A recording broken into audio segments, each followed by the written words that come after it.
આખા ને આખા ગામના લોકો એક થઈને કીધું મને કે તમારે અમારા ગામમાં કોઈ વસ્તુ આપવાની જરૂર નથી, કોઈને ખવડાવવા પીવડાવવાનું નહીં, તમારે કોઈને 1 રૂપિયો અમને નહીં જોઈએ, અમારા માટે તમે ખાલી અમને સહકાર આપજો ચૂંટાઈને, અમારું આખું ગામ તમારી સાથે રહેશે. અને આખા ગામના લોકોએ મતદાન આપ્યું અને સારામાં સારું મતદાન આ વિસ્તારમાં થયું.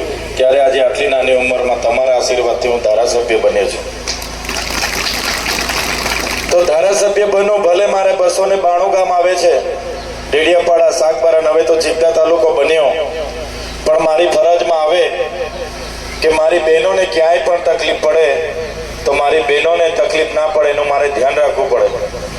ગામમાં નાના મોટા રસ્તાની બાબત હોય તો મારે ધ્યાન રાખવું પડે.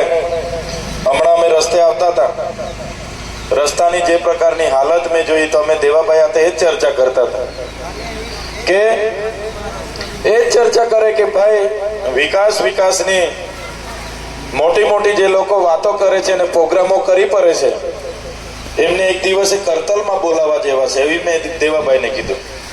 1.5 કિલોમીટરના રસ્તા માટે આગળ પણ જગદીશભાઈ લોકો આવ્યા હતા, ત્યારે અમે ત્યાં એન્જિનિયરને કીધું કે તમે સર્વે કરી લો, વચ્ચે નાળા